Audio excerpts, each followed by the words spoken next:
السلام علیکم ورحمۃ اللہ وبرکاتہ۔ بسم اللہ الرحمن الرحیم۔ دوستو، گھر تبھی جنت بنتا ہے جب میاں بیوی ایک دوسرے کا سہارا بنے۔ نبی صلی اللہ علیہ وسلم نے ہمیں سکھایا ہے، اصلی محبت صرف لفظوں میں نہیں بلکہ بیوی کی مدد کرنے میں ہے۔ آئیے جانتے ہیں کہ بیوی کا ہاتھ بٹانا اسلام میں کیسا مانا گیا ہے۔ اسلام انسان کی پوری زندگی کے لیے ہدایت دیتا ہے، صرف نماز، روزہ اور حج ہی نہیں بلکہ گھر کے چھوٹے بڑے مسئلوں پر بھی قرآن اور حدیث رہنمائی کرتے ہیں۔ میاں بیوی کا رشتہ اسلام میں بہت اہم مانا گیا ہے۔ قرآن کہتا ہے، اور اس کی نشانیوں میں سے یہ ہے کہ اس نے تمہارے لیے تمہی میں سے جوڑے بنائے تاکہ تم ان کے پاس سکون پاؤ، اور اس نے تمہارے بیچ محبت اور رحمت پیدا کر دی۔ اس آیت سے صاف ہے کہ شادی کا مقصد صرف شریر کی ضرورتیں پوری کرنا نہیں بلکہ ایک دوسرے کو سکون دینا، محبت اور رحمت سے رہنا ہے۔ قرآن میں ایک اور جگہ اللہ تعالیٰ فرماتا ہے، یہ تمہارے لیے لباس ہے اور تم ان کے لیے لباس ہو۔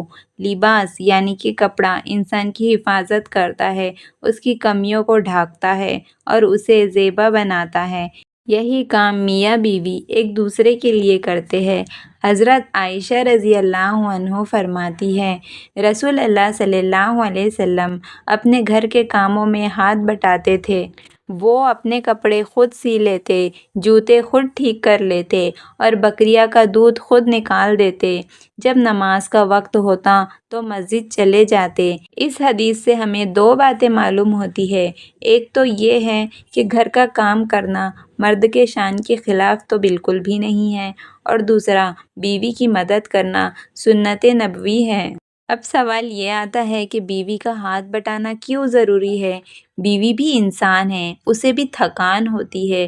گھر اور بچوں کا بوجھ اکیلے اٹھانا مشکل ہے۔ شوہر کا ساتھ اور اس کی مدد بیوی کی ہمت بڑھاتا ہے۔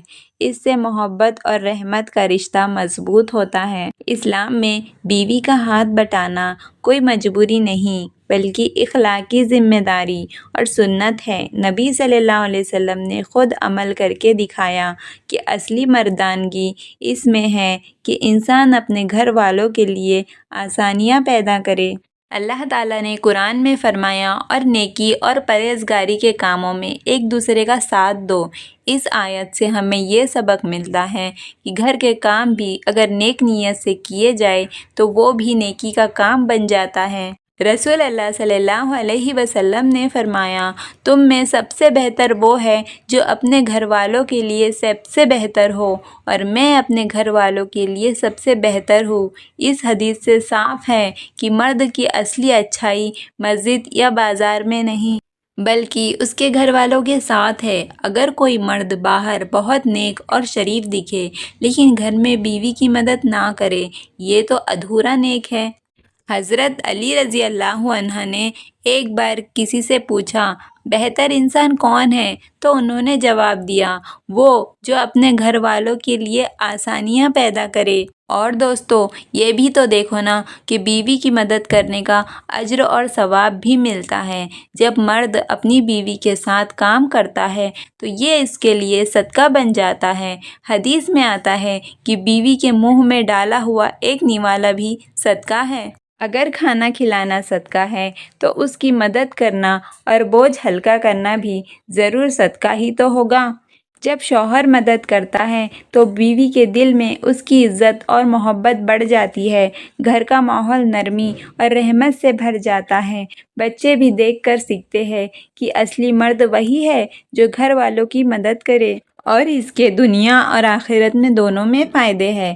دنیا میں گھر کا ماحول خوشحال رہتا ہے، تلخی اور جھگڑے کم ہو جاتے ہیں، بیوی کی دعائیں لگتی ہیں، اور آخرت میں اللہ تعالیٰ اس کا اجر دیتا ہے۔